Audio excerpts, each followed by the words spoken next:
10 anos do Grupo Observatório, as parcerias foram muito importantes para a gente chegar até aqui.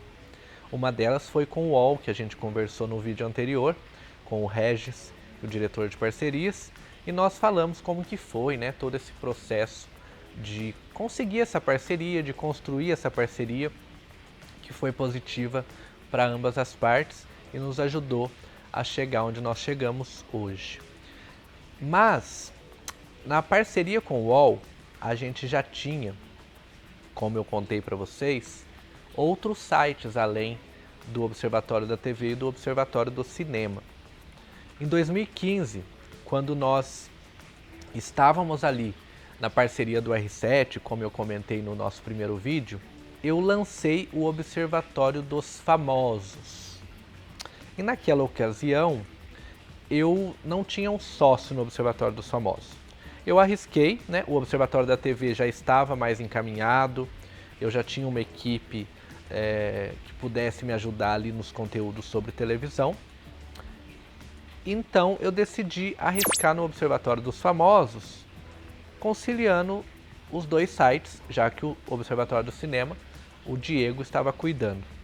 Então eu chamei, na época, algumas pessoas para colaborar no Observatório dos Famosos, porque a gente já falava de famosos, de celebridades no Observatório da TV. Mas isso me desagradava um pouco, porque eu havia criado o Observatório da TV para ser um site que eu falasse exclusivamente de televisão. Eu não queria ficar falando da vida pessoal dos artistas, das fofocas, como a gente costuma dizer. Eu queria que fosse um site que falasse de TV, novela, reality, mercado, enfim. Bem mais profissional do que vida pessoal. Mas fofoca de famosos rende muito, né? Então a gente usava esse tipo de conteúdo para ajudar a alavancar a audiência do site. Mas chegou um momento que eu falei, não, eu quero ter um site que fale só de celebridades, de fofocas, e vamos criar um que seja só para isso. Então a gente desmembrou ali o conteúdo de famosos e criamos o Observatório dos Famosos em 2015. Né? Ele não chegou a ser parceiro do R7, mas já entrou como parceiro do UOL. Assim como o Observatório G, né?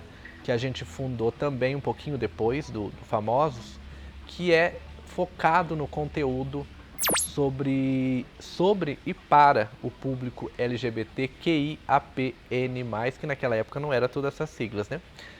Foi aumentando com o tempo. Então eu via que não tinha um site, um veículo que fosse focado nesse tipo de conteúdo para esse público. O público gay, lésbicas, bi, trans e etc. A gente tinha, sim, alguns portais que faziam matérias, principalmente no período do mês de junho, próximo da parada, do mês do orgulho, etc. Mas não tinha um veículo assim, né? Eu falasse, não, é focado para esse público, vai buscar conteúdo para esse público, informação. Eu falei, vou criar um site para isso. E criei o Observatório G. Começamos a trabalhar ali em paralelo, né? Então já éramos 4 sites. E o G também já entrou como parceiro do UOL, né? Entrou ali TV, Cinema, Famosos e G. Eram os 4 sites do Grupo Observatório, mas que não tinham criado ainda esse nome de Grupo Observatório nessa época, em 2015, 2016. Eu não havia criado ainda o Grupo Observatório como marca. Tinha os 4 sites, mas não tinha um guarda-chuva ali do grupo organizando tudo. E a gente continuou o trabalho, né, de produção de conteúdo, era algo que a gente já estava acostumado a fazer, né? As ferramentas, o dia a dia, a rotina é muito semelhante de conteúdos de TV, de famosos, de cinema e do Observatório G. O que mudou no G foi que a gente começou a abordar também pautas de serviço, né? Pautas que não são notícias assim de entretenimento. Serviços de saúde, de direitos, né? Relacionado à comunidade LGBT. E a gente procurou a tratar de assuntos, tanto aqueles que são mais, entre aspas, né? Apelativo, que diz respeito a sexo, muitas vezes até a questão da erótico, sensual, que o público gosta de consumir, não só o público LGBT, mas o público em geral, né? Mas também o conteúdo mais formal, mais importante, mais sério, que é o conteúdo de serviço, especialmente de saúde e de direitos. E o Observatório G também foi crescendo, o Famosos em paralelo também. E eu vi a necessidade de eu ter um sócio no Observatório dos Famosos, porque eu precisava de alguém que tomasse conta assim mais de perto. Porque quando você forma uma equipe, né, de redatores, de colunistas, você precisa ter alguém que vai ser o editor, que vai tomar conta dessa turma, né, do que eles produzem, dos conteúdos que eles fazem. Não dá para você deixar fazendo assim e ninguém tá olhando, ninguém vê o que está sendo feito. Precisa ter um certo cuidado. Então eu convidei o Endrigo Eniston, um conhecido, um amigo que eu já tinha trabalhado antes com ele no Observatório da TV e antes até no RD1, quando eu colaborei, né, como colaborador, colunista. Eu chamei ele para ser meu sócio no Observatório dos Famosos. Eu conhecia o trabalho dele, sabia que ele era uma pessoa confiável, que tinha ali critérios na questão da notícia, né, e ele topou, né? E é meu sócio até hoje no Observatório dos Famosos, que tem aí já 8 anos que está no ar, passou por altos e baixos, é um tipo de conteúdo bastante concorrido, né? Porque tem muita gente que faz conteúdo sobre famosos, é um conteúdo, digamos, fácil de se produzir, porque hoje em dia os próprios famosos, eles promovem, né, as suas vidas através das redes sociais, do Instagram, TikTok, Twitter. Então muitas das pautas de notícias sobre esses famosos, eles mesmo que geram, né, através das suas redes. E aí todo mundo faz. Então é mais fácil de se produzir conteúdo sobre famosos, celebridades, do que sobre televisão, ou cinema, ou política, economia, porque você precisa ter mais acesso às fontes, digamos assim, né? No caso dos famosos, tem também, né, os fatos que eles não querem que seja noticiado, e aí você precisa ter fontes para descobrir, mas muita coisa eles mesmos contam e divulgam e publicam foto e vídeo, e a gente utiliza isso como material para ser notícia. Então, a concorrência é muito grande por isso, porque tem muita gente fazendo, muita gente tem acesso a esse tipo de material, que não é exclusivo, que não é em primeira mão, mas que rende audiência. E não bastasse isso, e a concorrência com outros sites do mesmo segmento, e colunistas como Léo Dias, Erlan Bastos, Fábio Oliveira, nós temos os programas de TV de fofoca, como Fofocalizando, A Tarde é Sua, enfim, vários, né, que a gente conhece, Leão Lobo. E aí agora, né, a gente tem também os influencers de fofoca, que estão ali nos seus perfis de Instagram, né? Tem os perfis que nem tem a gente nem sabe muito bem quem é que faz, quem é que coordena e publica os conteúdos, mas eles fazem muito sucesso, como Choquei, né? Tem canais no YouTube que repercutem notícias dos famosos, tem TikTok, então a concorrência é muito grande. É um tipo de informação, de conteúdo que é pulverizado demais, então para a pessoa chegar até você e encontrar algo novo, né? algo que seja novidade, é muito difícil, é muito raro acontecer. Geralmente ela já sabe aquilo por outros meios. Ou você publicou primeiro, mas aquele outro meio pensou ali o seu conteúdo. Eu não vou nem falar hoje que é robô, pegou, porque isso aí não cabe mais nesse tipo de situação, porque a internet virou um ambiente mais livre para isso, né? Claro, o ideal é que se cite a fonte de onde você pegou, né? Se você não é o autor original, mas não dá pra gente impedir ou proibir que isso aconteça. Então o conteúdo de famosos é um conteúdo mais difícil de você ter sucesso com ele, mas a gente está tentando há 8 anos aí fazendo um trabalho bacana. Somos um dos maiores players do mercado desse nicho, né, de famosos também. E o Observatório G é sem dúvida o maior site de conteúdo para o público LGBTQIAPN+, do Brasil. Tem lá seus momentos de maior audiência, de menor audiência. A gente tem tentado encontrar maneiras de fazer dele algo que seja mais do que um site de conteúdo, mas também não é tão simples. Nesses 10 anos que o Grupo Observatório completa em 2023, a gente aprendeu muita coisa, inclusive isso, né?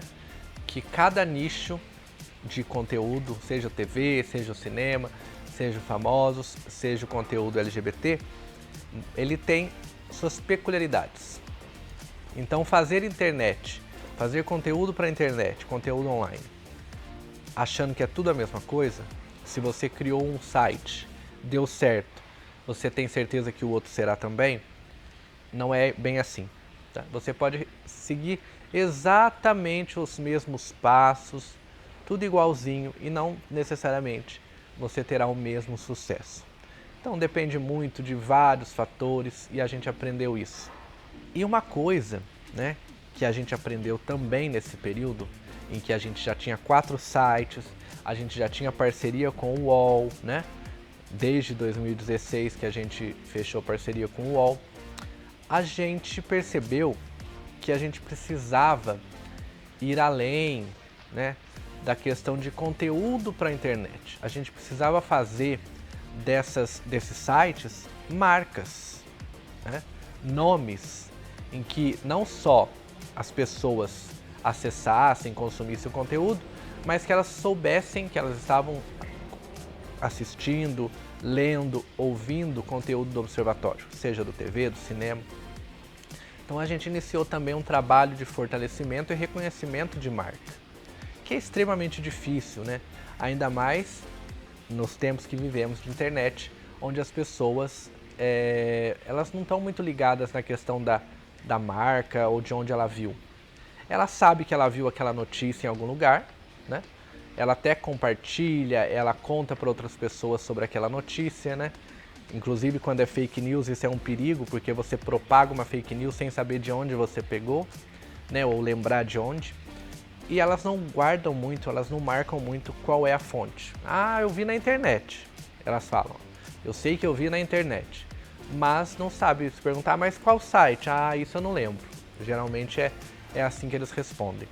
Então a gente tem ao longo desses 10 anos trabalhado nesse fortalecimento, nesse reconhecimento de marca, para que a gente possa ser, além de produtores de conteúdo e as pessoas consumirem o nosso conteúdo e a gente monetizar essa audiência através da publicidade, a gente também poder, né, com as marcas mais renomadas, mais conhecidas, mais fortalecidas, a gente poder fazer delas também negócios, né? Negócios de marca e não só de conteúdo. Mas para além dos sites de conteúdo mais abrangente, de entretenimento ou do Observatório G, eu, que sou natural de Ouro Fino, no sul de Minas Gerais, eu tinha muita vontade de ter um portal, um site de informação para a minha cidade. Eu comecei lá, trabalhando em rádio, sei que a cidade tem uma rádio que tem um trabalho jornalístico bastante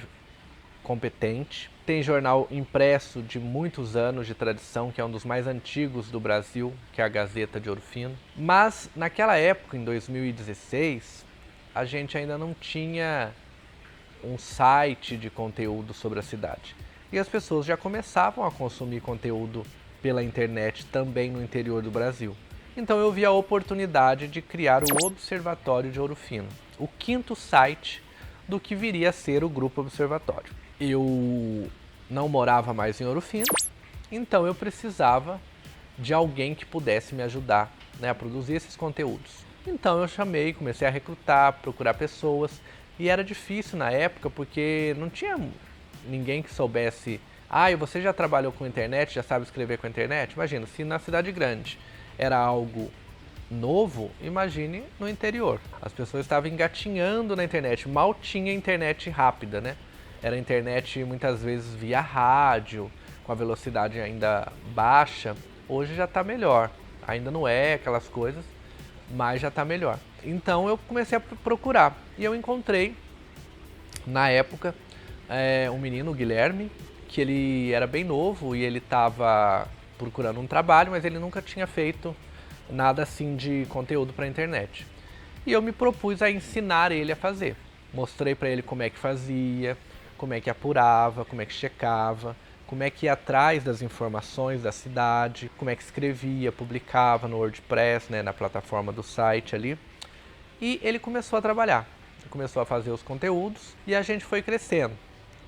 Fomos crescendo também na rede social, na página do site que tem o Facebook, depois veio o Instagram e a gente se tornou o principal site de notícias, o maior site de notícias da cidade, né? Depois, com o tempo, surgiram mais alguns, mas todos bem menores. E principalmente a gente se tornou a principal fonte de informação da população pela internet, porque o nosso Facebook é a maior página da cidade, né? E as pessoas acompanham muito do que acontece, né, em Ouro Fino pelo nosso site. E as pessoas dali, né, da cidade, elas acompanham muito do que acontece, né, em Ouro Fino pelo nosso site e pelo nosso Facebook.